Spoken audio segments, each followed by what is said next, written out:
tree. Merry Christmas!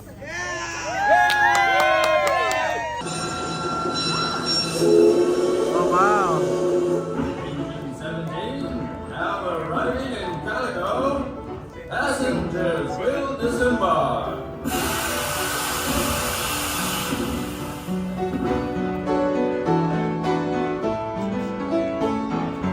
I'll be home for Christmas. You can count on me. Please have snow and mistletoe and presents on the tree. Calico, it's been 5 years since I've been home. How are you folks doing? Having a good time in this great town? There is nothing like Christmas in Calico, am I right? Roasting chestnuts over at the barn, getting a cup of hot chocolate in the Calico saloon, finding just the right gift for someone special. It is good to be heading home. It reminds me of another time, about 10 years ago, during another Christmas Eve. Christmas Eve will find me where the love light gleams. I'll be home for Christmas, if only in my dreams. Oh. There's old Scrooge. You see, he and Marley used to run all the trains here in Calico. Oh, he is just like how I remember him. Hey, Scrooge! How's your partner Marley doing? Dead. Dead as a doornail. Died 7 years ago this very night. Oh, yeah, Jacob Marley was dead. No doubt about that. Well, how about we head back about 10 years and tell our story?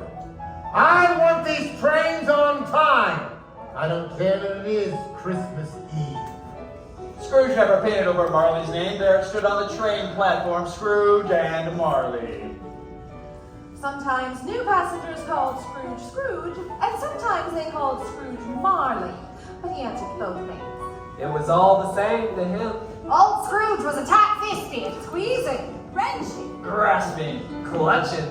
covetous old sinner. On time, I said. Get out of my way.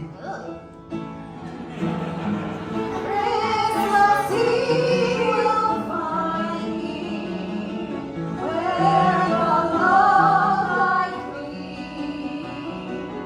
I'll be home for Christmas, if only in my dreams. Engine 42, now departing.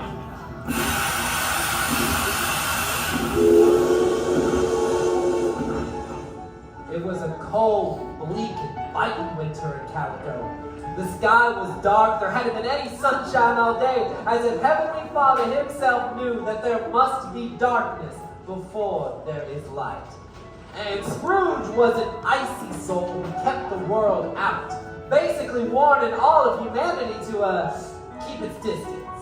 But there was a time, of all the good days of the year on Christmas Eve, old Scrooge sat busy in his office poring over some ledger books alongside his only clerk, Bob Cratchit.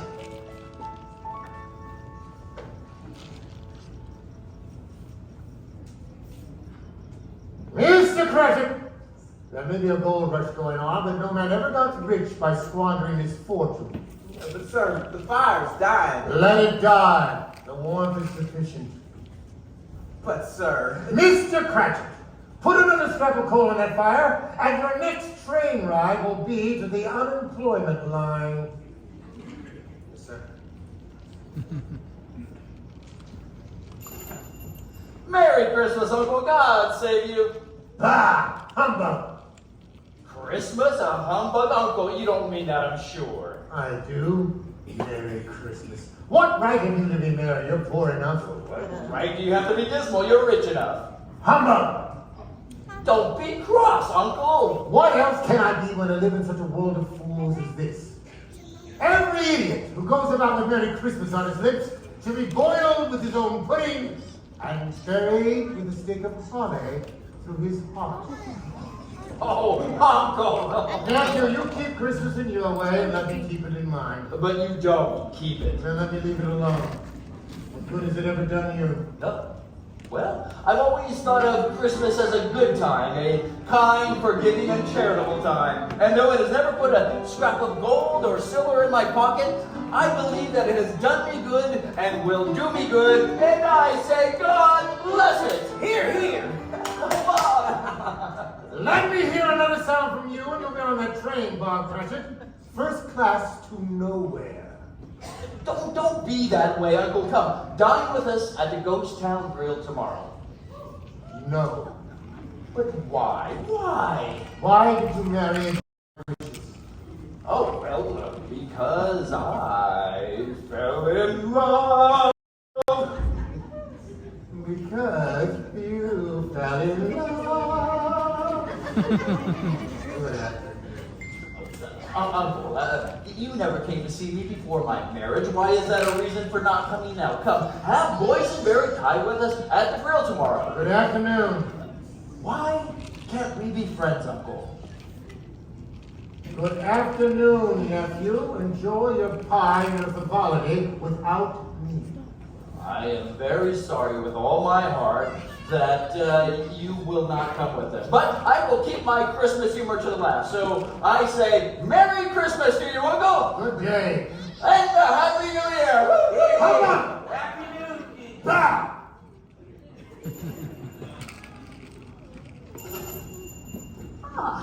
Scrooge and Marley's, I believe. Have we the pleasure of addressing Mr. Scrooge or Mr. Marley? That's Mr. Scrooge. Marley has passed. We have no doubt that his generosity is well represented by his surviving partner. At this festive time of year, Mr. Scrooge, we at the Calico Welfare Office believe it is our civic duty to make some slight provision for the poor and the destitute in town. Are there no prisons? Prisons? Yes, the Sweetwater prison is still in operation. And the mines, are they still in operation? Well, yes, they are, though I wish I could say they were not. Many a father had died toiling away in the mine shaft. Oh, well, I was afraid from what you said at first that something had occurred to stop them in their useful course. I'm very glad to hear that is not the case. Dirty hands are productive hands, as my father used to say. A few of us in town are raising a fund to provide some food and comfort for those in want. How much shall we put you down for? Nothing. Oh, you wish to remain anonymous? I will be left alone! I'm a something on a Merry Christmas, and I cannot afford any idle people marry.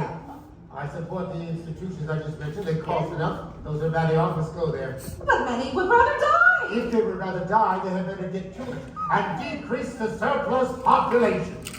Good day to you both. Well, good day to you, sir. And, Merry Christmas.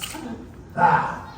Merry Christmas. Hummer! You are the most vile individual that I have ever met in my life. You can call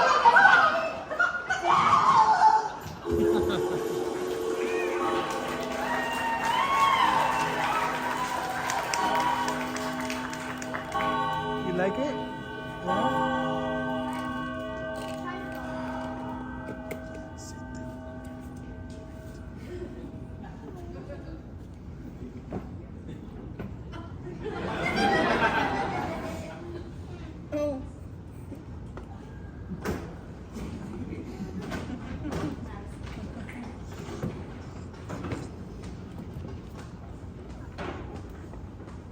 You'll want the whole day off tomorrow, I suppose. If it's quite convenient, sir.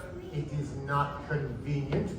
And it's not fair to pay a man a day's wages for no work. But, sir, it's only one day a year. A poor excuse for picking a man's pocket every 25th of December. Well, if you must have the whole day, be here all the earlier the next morning. Yes, sir. Thank you, sir. And Merry Christmas. Never mind. Fool. Talking about a Merry Christmas on his salary? A man with his family, all those mouths to feed. Get away from there! Get away! Before I run you out of the rail, you little gutter snipe. There you go, you little scallywag! Out! Away!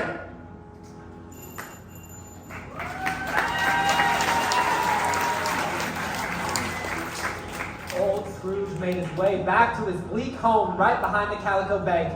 He always joked that he lived there in order to keep an eye on his money, but no one ever laughed, though.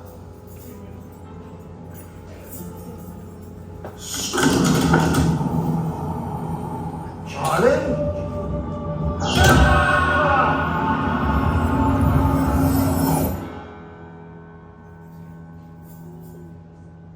Humbug!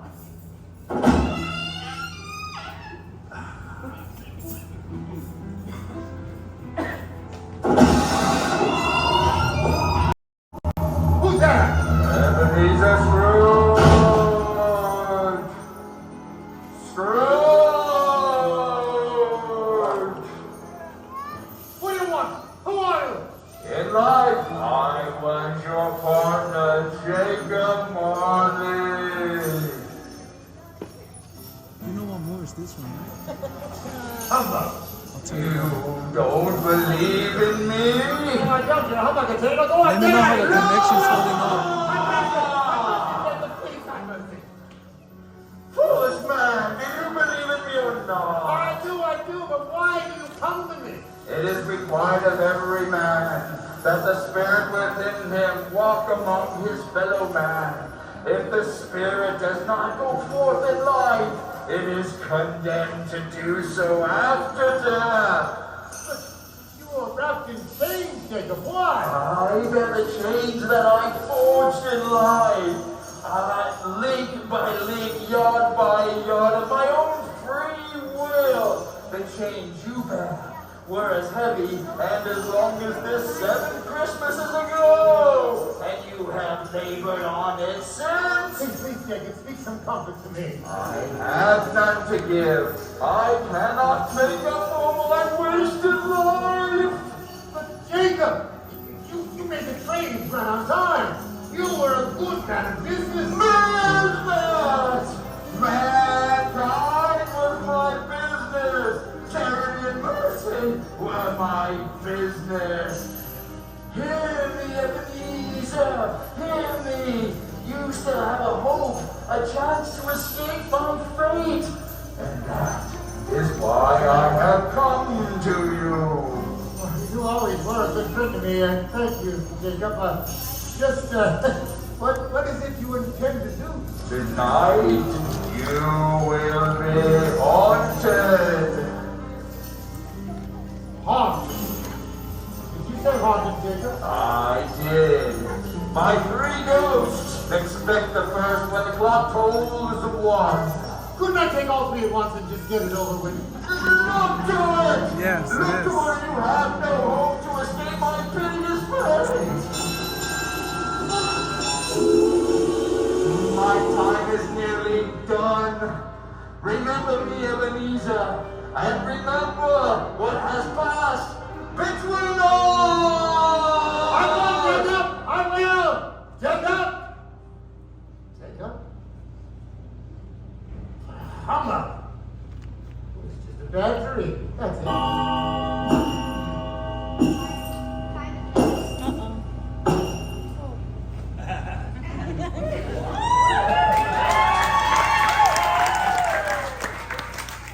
Are you a spirit, miss? Yes? The first of the spirits whose coming was foretold to me. Yes! I'm the ghost of Christmas past! Yeah! Yes, well, what business brings you here? Well, your welfare, partner. Well, I'm very much obliged to you, but I can't help thinking a little rest might be more conducive to my well-being. Turn on upon me. Come, you must follow. But you are a spirit and I am mortal. How can I follow you? Bear but a touch of my hand, and you shall be able. Come, your past awaits. Let's No. get yeah! Good heavens! This is Virginia City. This is where I was born. I was a boy here. Oh, these were the happiest times of my life. Well, ain't that strange? What? That you've forgotten. Look there. Why, it's little Milton Howard. He's just as he was. Did he see me? Yes. Hey ho, Milton! Hey ho! Oh, that! Oh yeah! Merry Christmas! Merry Christmas! What is it? Nothing. Nothing really. Just a child. There's a child counting outside my door. I wish now I'd given him something.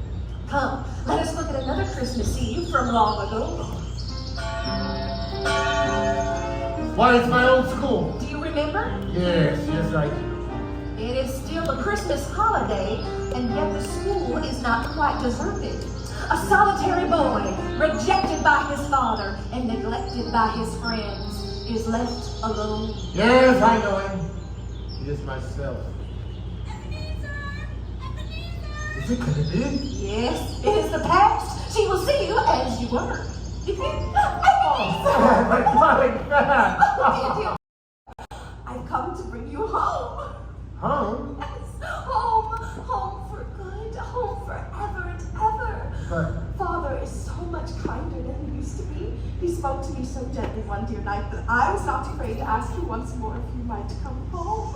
And he said yes. Today he sent me a carriage to bring you. And you are never to come back here ever again. God bless you, Fan. God bless you. Oh, we'll be together all Christmas long and have the merriest time in the whole world. Fan. Oh, I'll see that your things are taken to the coach. Hurry along now. Ebenezer. Oh, I've missed you so much. Hurry along, you mustn't keep father waiting. Always a delicate creature, but she had a large heart. Yes. Yes, she had. And she died a young woman and had children, I believe, your nephew. She died giving him birth. As your mother died giving you birth, for which your father never forgave you. Like music. Is it familiar? Do you know this place? God, why, this is my first job in Calico. Bookkeeper at the Calico Saloon. Why, look, it's the quarter Dan and Champion Tate alive again. Oh, how they could dance and sing. They're so talented. Oh, and so giving. Why, every Christmas Eve, they close at the saloon, and Dan and Champion gave us all a wonderful party. It was food, fun, music, dancing. It was glorious, simply glorious. Well, now, was that such a great thing to do? I mean, it seems like such a small consideration. Oh. Well, isn't it though? I mean, just a few dollars, 3 or 4 at the most. Is that so much that they deserve your praise? Isn't that spirit? Isn't that why the happiness they gave us was as great as if it had cost them a fortune? Oh? Well? Nothing in particular. Just my clerk, Bob Cratchit, I'd like to say a word or two, that's all. Patience, your journey continues. No spirit, please. I don't wish to see. You must. Do you remember? Yes. Her name was Belle. You were engaged to be hitched. Yes.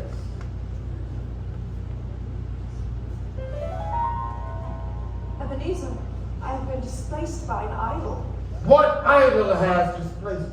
A golden one. You condemn my ambition. I am deeply saddened to see your more noble aspirations fall one by one in your endless pursuit of wealth. There is nothing on which I fall so hard as poverty. Ebenezer, our engagement is an old one. When it was made, you were a different man. I was a boy. I knew nothing. But my situation has changed. My feelings for you have not. Have I ever sought to break our engagement? You've changed, Ebenezer. If we were not engaged, would you court me now? You think not? The Ebenezer you are now, the big man of business in Calico, would he marry a poor woman from Sweetwater? I think not. And so I release you. Yeah. May you be happy in the life that you have chosen.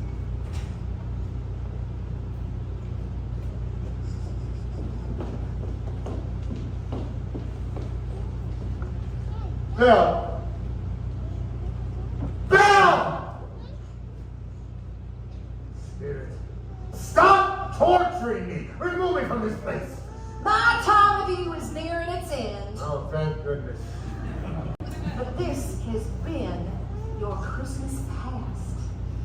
What you have seen, that which has set you on your present course, contains lessons to be gleaned. It is my hope that they have been seared like a brand into your soul.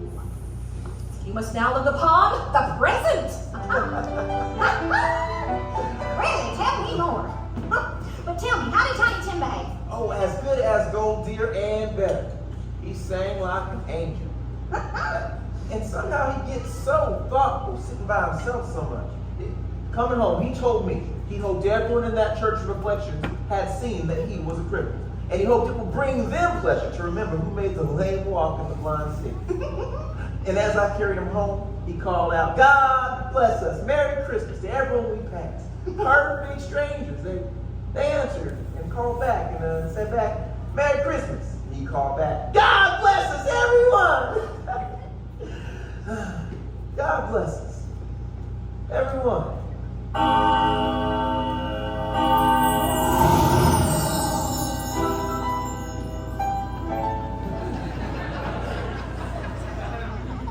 Oh, great, another one. Yeehaw, man. Ain't you glad to see me? No. Let me know how the connection is once again. Thank you. You best be kidding. Well, it can't be any worse than the steers of the pasture. I'm the ghost of Christmas present because every day is a gift. Are you ready to ski out? No, I'm being haunted against my will. Too bad! Whoa. You must understand where you have been and what you will become. I'm going. May God bless Tiny Tim. He is growing stronger and harder every year. He'll have many Christmases, I'm sure of it. Oh, and Mr. Scrooge gave me the entire day off with pay. Mr. Scrooge, I wish I had him here. I give him a piece of my mind. Dear, it's Christmas. Christmas or not, he's a stinky, unfeeling old man. No one knows that better than you do, Bob. Dear, I hear you. But listen, Christmas. Very well. We'll be merry and very happy, I have no doubt. Come on, let's see the children and the boysenberry pie. Oh. Ooh, boysenberry pie.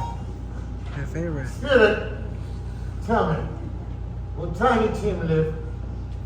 I see a vacant seat by the hearth in a little crutch carefully preserved. No. If these shadows of the future remain unaltered, the child will die. Now, Spirit, please say that the child will be spared. If they would rather die, they better get to it and decrease the surplus population. Did I say that? I can't stay angry at my uncle if I try. He's his own worst enemy. If he won't come dine with us here at the grill, he will lose out on much more pleasant company than he could possibly find. But I will continue to wish him a Merry Christmas every year. Now, he may not take it, but he shall have it nonetheless. To Uncle Scrooge, God bless him!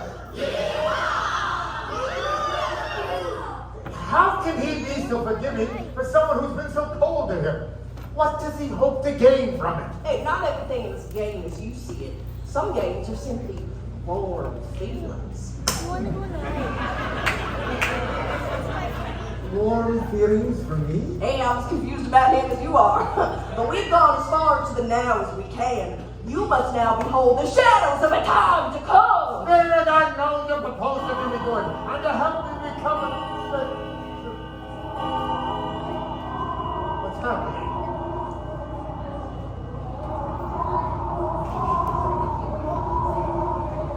Who are you? Will you not speak to me? Are you the third spirit whose coming was foretold to me? I don't wish to see anymore.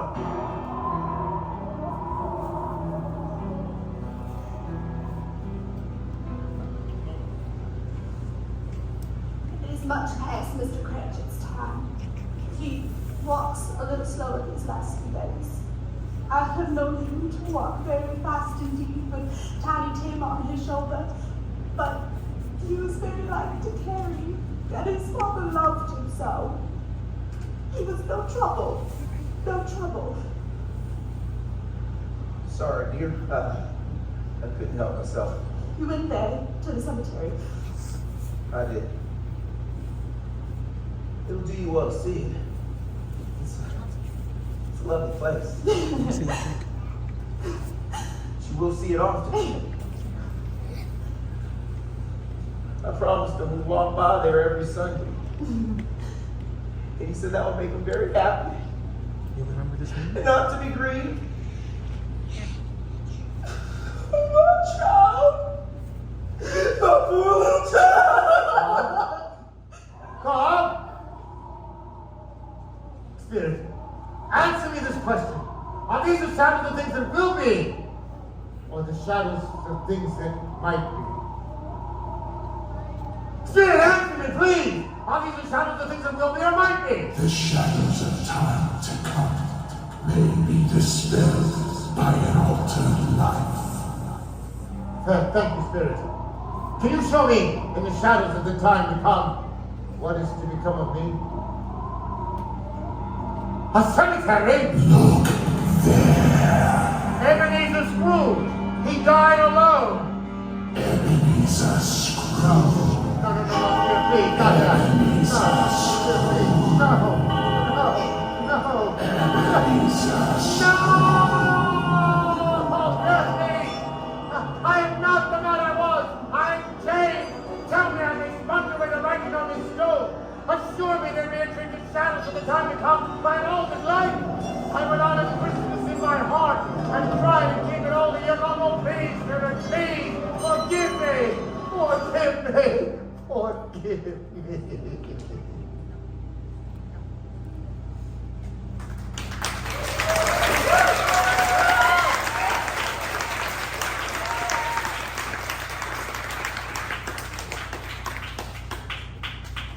Spirit.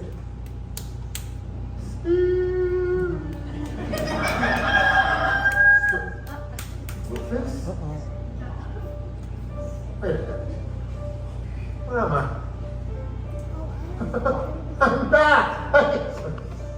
Ouch! I'm alive. I'm alive! Oh! I don't know what to say. I don't know what to do. Thank you, Spirit. Thank you, Jacob. I will not forget the lessons I have learned. The shadows of the time to come may be dispelled by an altered life. And they will be. They will be. Oh, I wonder what day it is. Is it light? Let me see. Oh, it is light. It's Christmas. It's Christmas. It's Christmas Day! Oh, the Spirit, they did it all in one night. Well, of course they did. Spirits can do anything, can't they? Oh, I'm as light as a feather. I was merry as a schoolboy. I feel like a baby. Oh, there's so much to do. So much to be done. I don't know where to begin. Well, first of all, I don't deserve to be so happy. But I can't help it. I can't help it.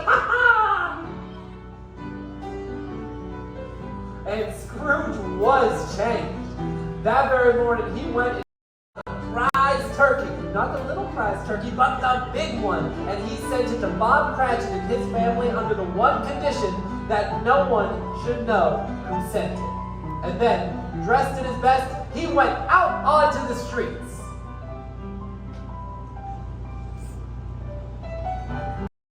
Good morning to you, madam.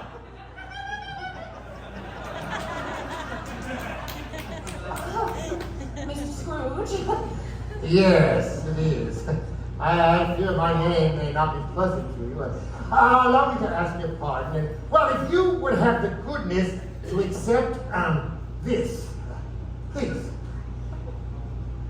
There you go. Why, bless my soul! Mr. Scrooge, are you quite certain? Oh, yes, and not a nickel less. A great many back payments are included, I assure you. I don't know what to say to such generosity. Please don't say anything at all. You will come to visit me for future donations? Oh, of course, yes, indeed, of course, most certainly. Oh, thank you very much. I'm much obliged. Oh, madam, if I may, just one more thing. I should like to wish you a very Merry Christmas. And a great many bad payments on that as well. Oh, Mr. Scrooge, it's not how many you've missed. It's how many you have left to give. Oh, Merry Christmas to you, Mr. Scrooge. Merry Christmas, partner.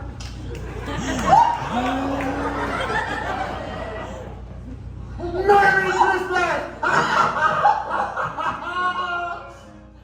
Oh, that very day, that very wonderful Christmas day, Scrooge went to church, walked the streets of Calico, and found that everything made him happy. Uncle Scrooge capped the night off with dinner at the grill with me and the missus. And the very next morning, he got up early to go to the train station. He wanted to catch Bob Cratchit coming in late. It was the very thing he had his heart set upon. The clock struck 9, No Bob. a quarter past. Still no Bob. He was a full 18 minutes behind.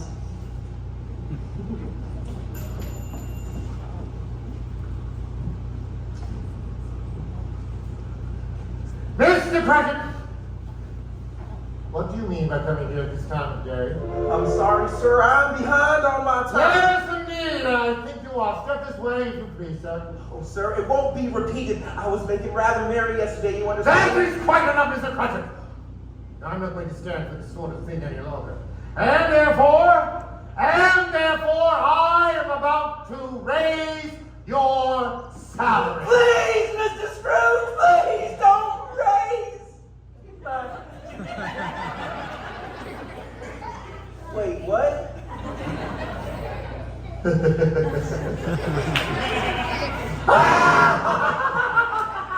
It's true, Bob. Oh, okay. It's all right, Bob. It's all right. I haven't lost my senses. Sorry, I couldn't resist. No. You see, Bob, I've come to my senses. Truly. Merry Christmas, Bob. A merrier Christmas, my very good fellow, than I give you for many a long year. Now I shall raise your salary, and I shall endeavor to assist your struggling family. We'll discuss your affairs this very afternoon over a mug of cocoa over at the Calico Saloon. But first, I want you to get a roaring fire burning right in that potbelly stove before you dot one eye, Bob Cratchit. And Mr. Scrooge was better than his word. He did it all and infinitely more. He became as good a boss, as good a friend, as good a man as any of this good world's ever known. And he spent the next decade living up to that promise. The train's here, dear. That means our son is home from college. Tiny Tim!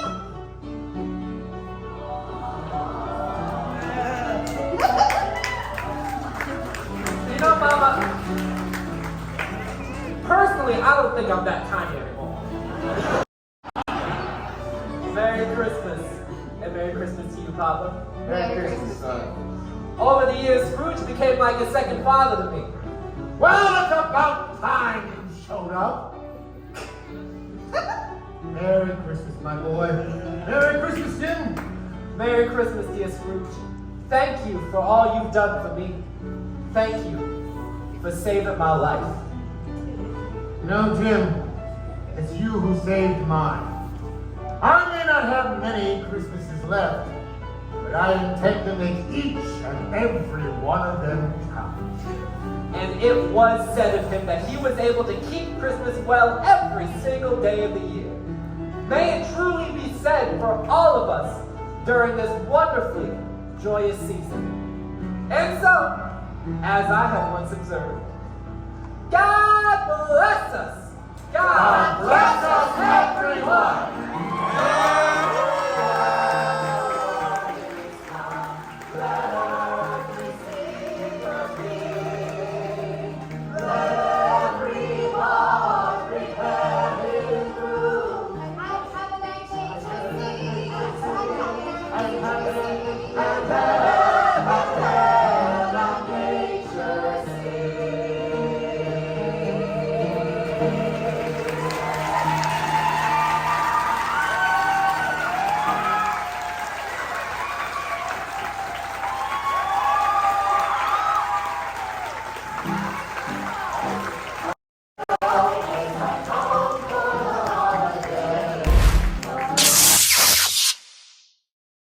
Scrooge.